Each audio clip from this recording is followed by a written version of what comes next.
Bonjour et bienvenue sur ce 8e point cyclonique hebdomadaire de la saison cyclonique 2022 sur la chaîne Climat et Météo Tropicale. Comme vous l'avez sûrement remarqué, on a passé une semaine assez calme. C'était largement anticipé et prévu, les conditions en Atlantique ne sont pas très favorables, pour ne pas dire pas favorables du tout, au renforcement cyclonique. Et on va voir un petit peu dans cet épisode ce qui nous attend pour la semaine à venir, qui est malheureusement un tout petit peu entamé, mais j'ai pas pu enregistrer ce point hier parce que je me suis retrouvé coincé dans une circulation abominable et du coup je suis arrivé trop tard pour pouvoir l'enregistrer et le mettre en ligne dans des délais raisonnables. Alors, on va passer un tout petit peu à notre première cartographie, donc c'est celle du site Météo Tropical, comme toutes les semaines.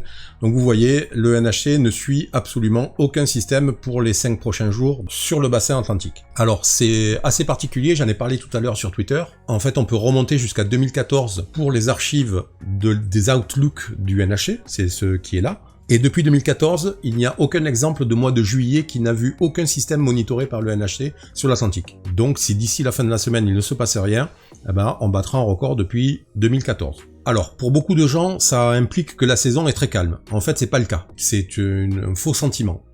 Globalement, si on prend les statistiques depuis 1950, à fin juillet, la moyenne, c'est 2 systèmes nommés sur le bassin et 0 ouragan. Aujourd'hui, on en est à 3 systèmes nommés et 0 ouragan.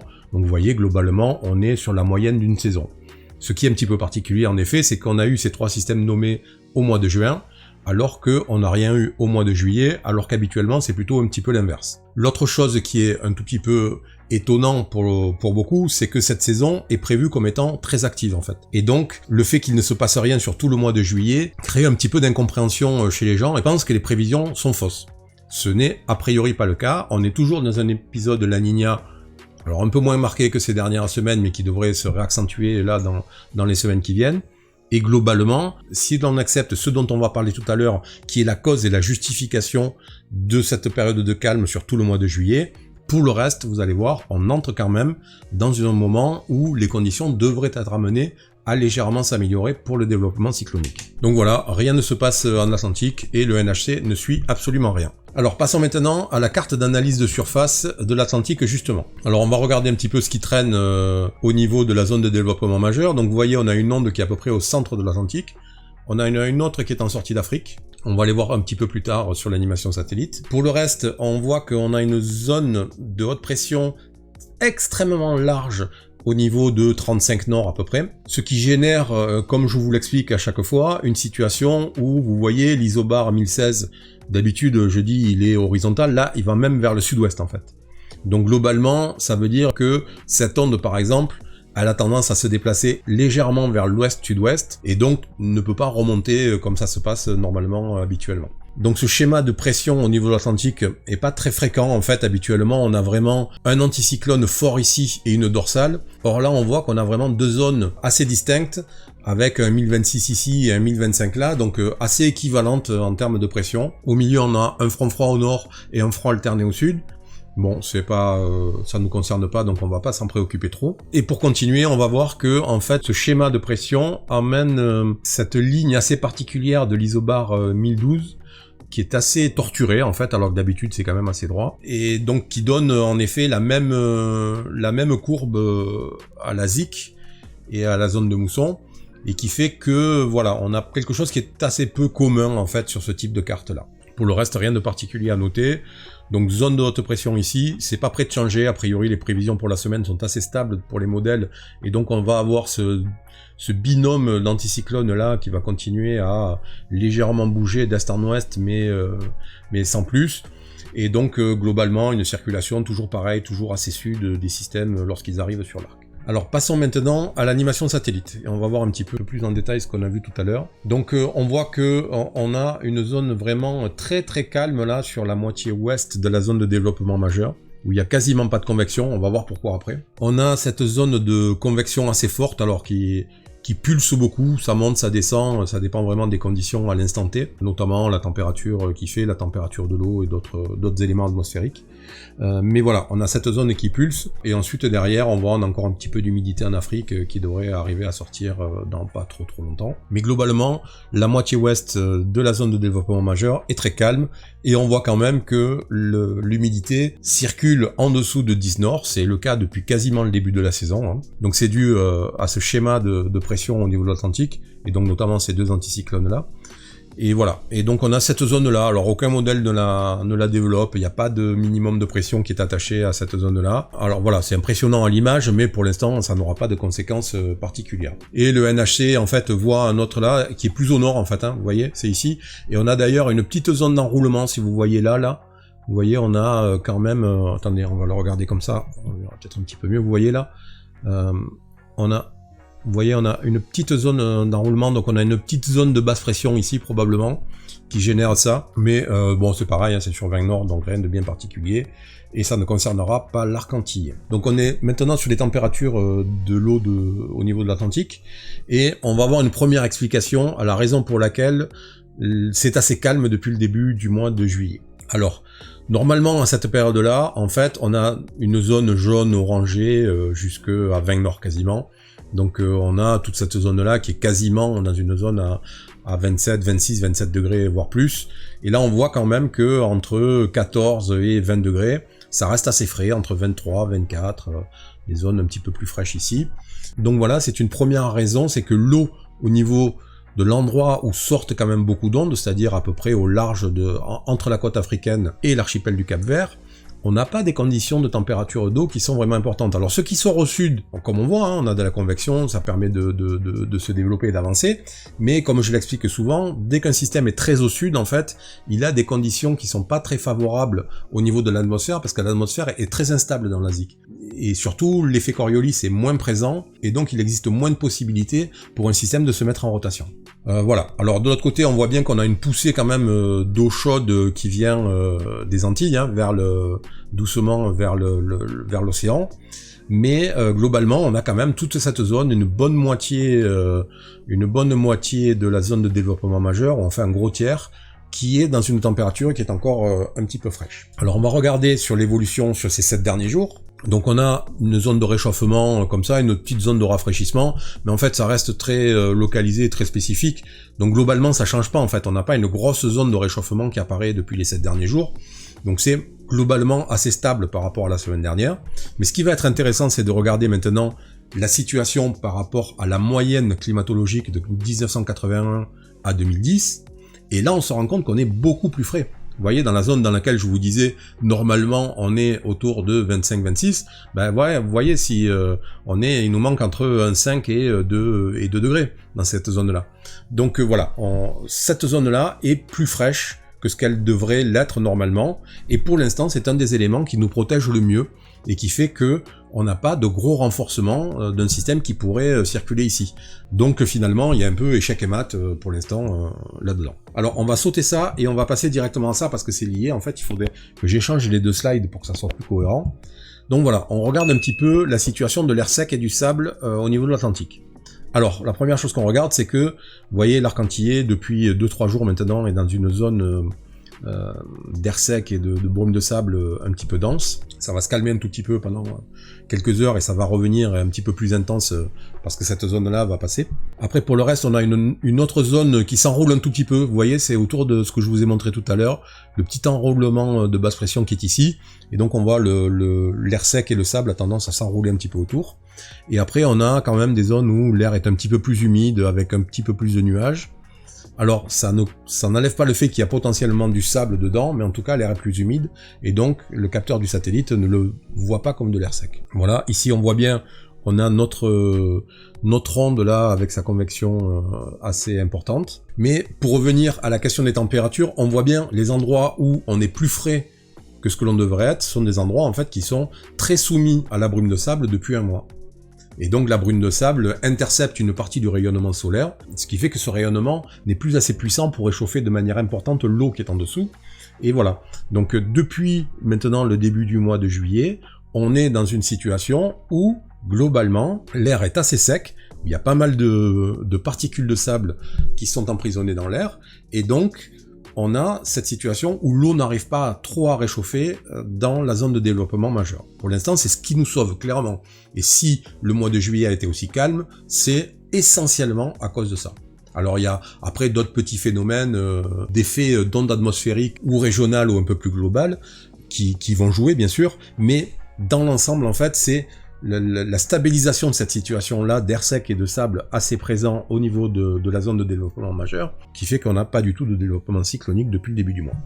Alors revenons à un autre élément qui est déterminant dans le renforcement cyclonique, et ça va nous amener à ma conclusion après, à ce que je vais vous expliquer à la fin. Donc on voit que le cisaillement au niveau de la zone de développement majeur, et par contre s'est affaibli. C'est normal, on est fin juillet, donc maintenant le courant d'ouest d'altitude qui habituellement jusqu'au mois de juin traverse la totalité de l'océan Atlantique tropical, commence à s'affaiblir de manière assez sérieuse, et donc on a un cisaillement qui est assez calme. Alors on va avoir après à droite, à gauche, alors en fonction des zones de basse pression et de haute pression en altitude bien sûr, on va avoir de l'enroulement, des gradients de pression importants en altitude, qui vont faire qu'on va avoir du vent, mais globalement, le cisaillement est beaucoup moins fort que ce qu'il a été. Et si on avance un tout petit peu sur les jours qui viennent, vous voyez que globalement il n'y a pas de gros changements. Alors on a une zone de cisaillement qui va traverser furtivement, mais quand même vous voyez globalement c'est pas très fort. Alors on va voir, oui après on a une petite zone ici, mais 174 heures pour le cisaillement ça veut rien dire en fait. Le GFS c'est pas traité cette information à 174 heures.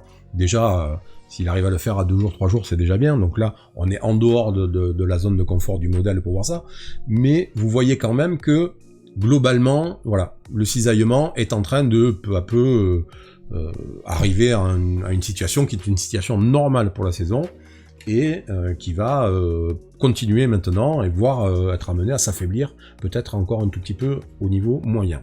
Pour récapituler, on a de l'eau un petit peu fraîche, du sable et de l'air sec, donc ce sont deux éléments qui sont contraignants pour le développement cyclonique, et on n'a pas de cisaillement qui est un élément plutôt favorable. Donc globalement, on voit les conditions sont défavorables du fait de ces trois facteurs. Et je vous rappelle, restez jusqu'à la fin parce que je vais vous donner une conclusion qui est quand même relativement importante du coup. Alors ça, on a déjà passé. Voilà, donc on en vient à l'animation. Alors ça, c'est la prévision des particules de sable dans l'atmosphère par le GFS. Donc voilà, vous voyez, on a un épisode assez fort, on a ce petit enroulement là, mais vous voyez quand même globalement la moitié sud de la zone de développement majeur, là, pour les prochains jours. On voit quand même que il y a une baisse assez évidente de la concentration de sable. Alors là aussi, c'est une modélisation, c'est la prévision d'un modèle, donc toujours à ne pas prendre pour argent comptant. C'est une indication, ça nous donne une information sur la possibilité, mais il n'y a aucune certitude. Vous voyez, là on est à 116, 120 heures, à 5 jours, c'est encore bon. Après, au-delà, bon, c'est vraiment une tendance, c'est encore. Alors, on va terminer là-dessus. Donc, on va regarder un petit peu ce que nous dit le GFS pour les 5-6 prochains jours. Vous voyez, c'est comme la semaine dernière, rien ne se passe en fait. Vous voyez ce que je vous disais, on est à 156 heures et vous avez toujours le même schéma au niveau des deux anticyclones. Alors là, on a plutôt une forme de dorsale, c'est-à-dire que on a un anticyclone qui est ici et sa dorsale qui est là. Mais vous voyez que globalement, quand même, la situation est assez stable pour la semaine au niveau du schéma de pression. Elle va un petit peu en fin de période et en début de semaine prochaine se modifier avec un anticyclone qui va se recentrer vraiment au niveau de 50 ouest quasiment, toujours sur 30 nord, et qui va donc relâcher un tout petit peu de pression ici et ici, et donc on va voir, vous voyez, un isobar 1016 qui est plus incurvé, et donc qui est plus logique pour la saison, c'est-à-dire que là on va être quasiment début août, vous voyez on est au 4 août, c'est à peu près normal qu'on ait ce système d'isobar et qui fait que du coup un système qui pourrait sortir et traverser va commencer à pouvoir avoir une circulation plus normale et donc malheureusement mettre l'arc-en-ciel sur la trajectoire. Potentiellement bien sûr, c'est pas ce qui se passe sur cette prévision là.